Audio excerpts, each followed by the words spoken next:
बच्चों। Hello ma'am. सब कैसे हो? अच्छा। सब ठीक हो? Yes ma'am. Very good. बच्चों, कल की एक्टिविटी आपको पसंद आई थी? Yes ma'am. तो आज हम लोग नई एक्टिविटी करेंगे। Yes ma'am. आज हम लोग कहानी सुनेंगे। Yes ma'am. बंदर और दो बिल्लियों की कहानी। Yes ma'am. एक बंदर था। Yes ma'am. वो पेड़ में उछल कूद करते रहता था। Yes ma'am. तो उसको एक दिन बहुत जोर से भूख लगी। Yes ma'am. तो क्या करता है, वो धीरे धीरे गांव की ओर जाने लगता है क्योंकि उसे बहुत भूख लगी थी खाना की तलाश में। तो देखता है दो बिल्लियां एक रोटी के लिए झगड़ते रहती हैं आपस में। तो दोनों बिल्लियां क्या थी, दोनों मित्र थे, फ्रेंड थे। तो आपस में मिल बांट कर खाते थे हमेशा। फिर उन लोग क्या करते हैं, उन लोग जब देखते हैं तो एक ही रोटी है तो दोनों झगड़ने लगती हैं। तो वो बोलती है मैं बड़ा खाऊंगी, वो बोलती है मैं खाऊंगी। तो बोलते हैं कि हम लोग बराबर करेंगे। तो फिर बंदर पेड़ में बैठे बैठे देखता है कि ये दोनों तो लड़ रही हैं, क्यों ना मैं इन लोग का मदद करूं। तो अपना चालाक दिमाग लगाकर वो बिल्लियों के पास जाता है और बोलता है मैं तुम्हारी सहायता करता हूँ, ठीक है, मैं रोटी को तुम दोनों को बराबर बराबर बांट देता हूँ। क्या बोलता है बंदर? मैं दोनों को बराबर। हाँ, रोटी को बराबर बराबर बांट देता हूँ।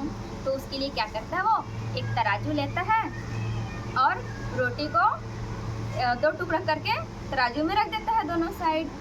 तो फिर देखता है कि एक वो कैसे काटता है रोटी को, एक बड़ा और एक छोटा। तो क्या होता है कि एक साइड बड़ा हो जाता है और एक साइड छोटा हो जाता है। तो बिल्लियाँ बोलती है मैं खाऊंगी बड़ा वाले को, मैं खाऊंगी। फिर से झगड़ने लगती हैं। तो बंदर बोलता है रुको रुको, मैं तुम्हारा फिर से मैं रोटी को बराबर कर देता हूँ। तो क्या करता है, वो बड़े वाले में से एक थोड़ा सा छोटा सा खा लेता है और उसके बाद फिर से रख देता है। तो फिर तराजू में रखता है दोनों साइड। तो एक साइड फिर से बड़ा हो गया, फिर एक साइड छोटा हो गया। तो फिर बिल्लियाँ लड़ने लगती हैं कि बड़े वाले को मैं खाऊंगी, बड़े वाले को मैं खाऊंगी। क्या के लिए लड़ती हैं बिल्लियाँ? रोटी के लिए। Very good. तो क्या करता है, फिर से वो छोटा बड़ा हो गया। तो फिर बंदर बोलता है रुको रुको, मैं फिर से बराबर कर देता हूँ, आधा आधा बांट देता हूँ, फिर तुम लोग खा लेना।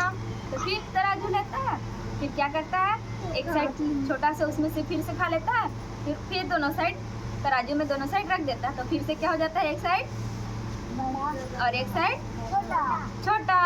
तो फिर से क्या होता है, फिर लड़ने लगती हैं बिल्लियाँ कि बड़ी वाली मैं खाऊंगी, बड़ा वाला मैं खाऊंगी बोल के। तो ऐसे करते करते बंदर पूरी रोटियां खा जाता है। फिर बिल्लियाँ देखती हैं कि ये बंदर तो अपने चालाकी से दो रोटी को पूरा खा गया और हम लोग लड़ते रह गए। तो बच्चों, इस कहानी का सीख ये है कि हम दो जने के झगड़े में तीसरे को फायदा हो जाता है, इसलिए हमें आपस में बात करके समस्या को सुलझा लेना चाहिए। सभी को समझ आया बच्चों? Yes ma'am. सभी को समझ आया कहानी? Yes ma'am. बंदर क्या लेके आया था? तराजू। Very good. और बिल्लियाँ क्या चीज के लिए लड़ रही थी? रोटी। Very good. तो रोटी को कौन खा गया? बंदर। Very good. थैंक यू बच्चों, क्लैपिंग करो।